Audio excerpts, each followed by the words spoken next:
If you found your way here, probably you or someone you love is on the journey to grow their family.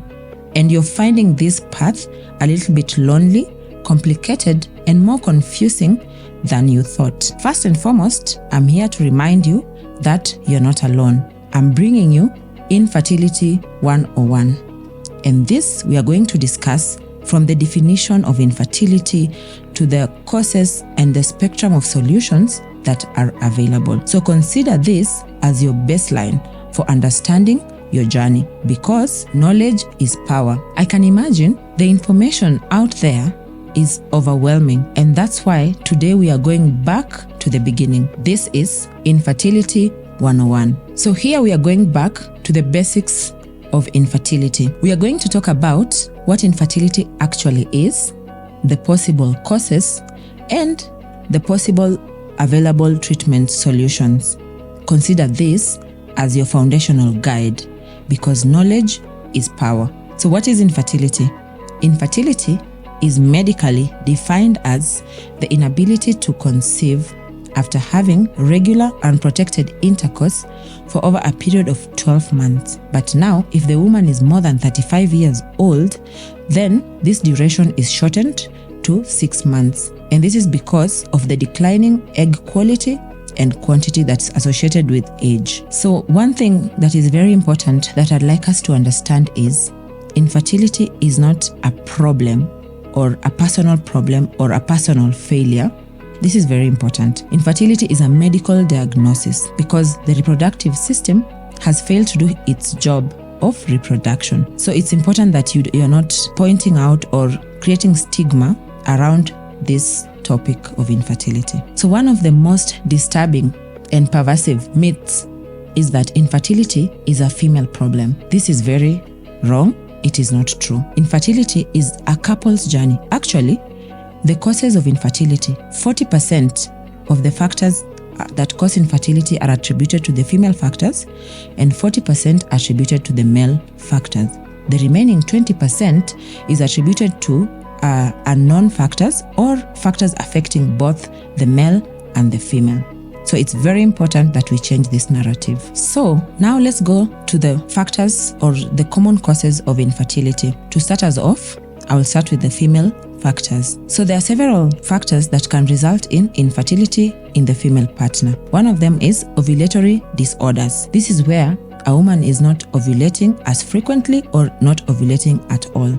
And this can be seen in conditions like polycystic ovarian syndrome, which we will discuss later in one of our videos. Another cause for infertility for the woman can be blocked or damaged fallopian tubes.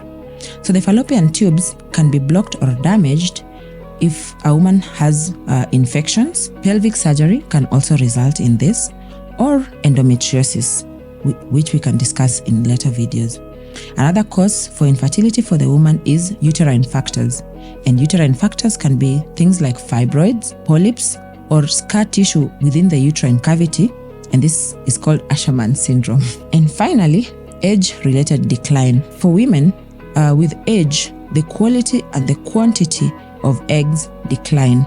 So this is a very important factor to understand, and it's a common factor in our setup because most women are presenting for fertility treatments in their 40s. From the age of 35, the quality of the eggs decline steeply. And finally, there is age-related decline, and this is a natural part of aging. So with age, the quality and the quantity of eggs decline, and this is due to chromosomal issues in the eggs. So it's important that we understand we have to seek for treatment early before we get to this point. The most important thing is you should see your doctor because solutions are available. Now let's talk about male factor infertility, which is as common as the female factor.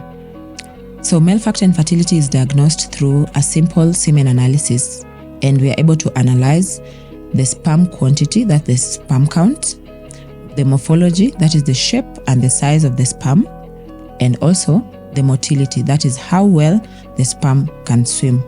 So any issues in these three parameters can affect the fertility potential of a man. And it's very important to understand that male infertility does not define the masculinity or virility of a man. So we need to really dismantle the stigma around this area. So what is the next step? You've been given a diagnosis. So there's a spectrum of solutions for you. And we'll start with the simplest to maybe the most complicated or a bit invasive. So the simplest, we can start with simple lifestyle modification, moderate exercise, proper diet, avoid toxins, that is like drugs. Another thing we can do is ovulation induction with timed intercourse. So you're given some medication to grow an egg or two, and then you're advised when to have intercourse. Another treatment is intrauterine insemination. This is combined with ovulation induction. And lastly, the common IVF, that is in vitro fertilization. And this is a bit invasive. We will be able to discuss this in our subsequent videos. And beyond that, we have incredible options like egg donation, sperm donation, embryo donation, and gestational surrogacy. So this path is not one size fits all. Every treatment is individualized based on your factors, based on your age, and your values. If you take nothing from this video, the one thing I would like you to take is that knowledge is power.